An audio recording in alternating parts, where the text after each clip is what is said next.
ಚಿಲ್ಕುಂದ board ಇದು ಚಿಲ್ಕುಂದ board Karnataka ರಾಜ್ಯ ರೈತ ಕಲ್ಯಾಣ ಸಂಘ.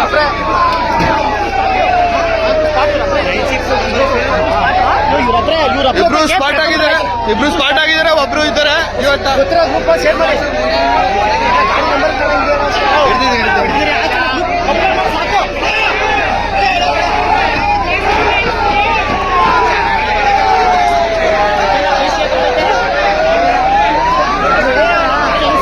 ನೊಂದ ರೈತರ ಧ್ವನಿಯಾಗಿರುವ ಕರ್ನಾಟಕ ರಾಜ್ಯ ರೈತ ಕಲ್ಯಾಣ ಸಂಘದಲ್ಲಿ ಮೌನ ಆವರಿಸಿದೆ. ಸದಸ್ಯರು ಪದಾಧಿಕಾರಿಗಳ ಮುಖದಲ್ಲಿ ದುಃಖ ಮಡುಗಟ್ಟಿದೆ. ಸಂಘದ ಸಾರಥಿ ಚಂದನ್ಗೌಡ ದುಃಖ ತಪ್ತರಾಗಿದ್ದಾರೆ. ಇದಕ್ಕೆ ಕಾರಣ ಸಂಘದ ಸದಸ್ಯ ಮಲ್ಲಿಕಾರ್ಜುನ ಇನ್ನಿಲೆ ಎಂಬ ನೋವು. ಹುಣಸೂರಿನಲ್ಲಿ ಭೀಕರ ರಸ್ತೆ ಅಪಘಾತಕ್ಕೆ ಹೋಯಿತು ರೈತನ ಪ್ರಾಣ. ಯಮ ಸ್ವರೂಪಿ ಟಿಪ್ಪರ್ ಲಾರಿಗೆ ರೈತ ಕಲ್ಯಾಣ ಸದಸ್ಯ ಬಲಿ. ಹೌದು, ಹುಣಸೂರು ತಾಲೂಕಿನ ಚಿಲ್ಕುಂದ ತಂಬಾಕು ಮಾರುಕಟ್ಟೆ ಬಳಿ ಭೀಕರ ರಸ್ತೆ ಅಪಘಾತ ಸಂಭವಿಸಿದೆ. ಯಮ ಸ್ವರೂಪಿ ಟಿಪ್ಪರ್ ಲಾರಿಗೆ ರೈತ ಕಲ್ಯಾಣ ಸಂಘದ ಸದಸ್ಯನ ಉಸಿರು ನಿಂತಿದೆ. ಭೀಕರ ಅಪಘಾತದಲ್ಲಿ ತುಮಸೊಗೆ ಗ್ರಾಮದ ಮಲ್ಲಿಕಾರ್ಜುನ ಕೊನೆಯುಸಿರೆಳೆದಿದ್ದಾರೆ. ಕರ್ನಾಟಕ ರಾಜ್ಯ ರೈತ ಕಲ್ಯಾಣ ಸಂಘದ ಸದಸ್ಯ ಮಲ್ಲಿಕಾರ್ಜುನ ಸ್ಥಳದಲ್ಲೇ ಅಸುನೀಗಿದ್ದಾರೆ.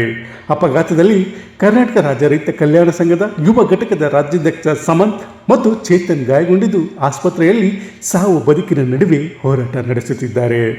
ಸರ್ಗೂರು ನಿವಾಸಿ ಸಮಂತ್, ಚೇತನ್ ಹಾಗೂ ಮಲ್ಲಿಕಾರ್ಜುನ ಇನೋವಾ ಕಾರಿನಲ್ಲಿ ದಕ್ಷಿಣ ಕನ್ನಡ ಜಿಲ್ಲೆಯ ಉಪ್ಪಿನಂಗಡಿಗೆ ತೆರಳುತ್ತಿದ್ದರು. ಈ ವೇಳೆ ಪಿರಿಯಪಟ್ಟಣದಿಂದ ವೇಗವಾಗಿ ಬಂದ ಟಿಪ್ಪರ್ ಲಾರಿ ಇನೋವಾ ಕಾರಿಗೆ ಡಿಕ್ಕಿ ಹೊಡೆದಿದೆ. ಡಿಕ್ಕಿಯ ರಭಸಕ್ಕೆ ಮಲ್ಲಿಕಾರ್ಜುನ ಸ್ಥಳದಲ್ಲೇ ಸಾವನ್ನಪ್ಪಿದರೆ ಸಮಂತ್ ಮತ್ತು ಚೇತನ್ ಗಂಭೀರ ಗಾಯಗೊಂಡಿದ್ದು ಮೈಸೂರಿನ ಖಾಸಗಿ ಆಸ್ಪತ್ರೆಯಲ್ಲಿ ಚಿಕಿತ್ಸೆ ಪಡೆಯುತ್ತಿದ್ದಾರೆ. ಡಿಕ್ಕಿಯ ರಭಸಕ್ಕೆ ಕಾರು ಸಂಪೂರ್ಣ ನಜ್ಜುಗುಜ್ಜಾಗಿದೆ.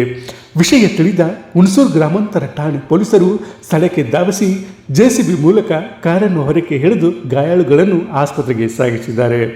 ಹುಣಸೂರು ಗ್ರಾಮಾಂತರ ಠಾಣೆಯಲ್ಲಿ ಕೇಸ್ ದಾಖಲಾಗಿದ್ದು ಮಲ್ಲಿಕಾರ್ಜುನ ಸಾವಿಗೆ ರೈತ ಕಲ್ಯಾಣ ಸಂಘದ ರಾಜ್ಯಾಧ್ಯಕ್ಷ ಭೂಮಿಪುತ್ರ ಚಂದನ್ಗೌಡ ಅವರು ಕಂಬನಿ ಮಿಡಿದಿದ್ದಾರೆ. ಅವರ ಕುಟುಂಬದ ಜೊತೆ ರೈತ ಕಲ್ಯಾಣ ಸಂಘ ನಿಲ್ಲದಾಗಿ ಧೈರ್ಯ ತುಂಬಿದ್ದಾರೆ. ಇಂತಹ ನೈಜ, ಇಂಟ್ರೆಸ್ಟಿಂಗ್ ಹಾಗೂ ಕ್ಯೂರಿಯಾಸಿಟಿ ಸುದ್ದಿಗಳು ನಿಮಗೆ ಸಿಗಬೇಕು ಅಂದರೆ ಇಂಡಿಯಾ ಫಸ್ಟ್ ಟಿವಿ ಸಬ್ಸ್ಕ್ರೈಬ್ ಮಾಡಿ. ಒಂದು ಲೈಕ್ ಕೊಟ್ಟು ವಿಡಿಯೋ ಶೇರ್ ಮಾಡುವ ಮೂಲಕ ನಮ್ಮನ್ನು ಮತ್ತಷ್ಟು ಪ್ರೋತ್ಸಾಹಿಸಿ. ಇಂಡಿಯಾ ಫಸ್ಟ್, ನಿರ್ಭೀತಿಯಿಂದ ನಿಮಗಾಗಿ.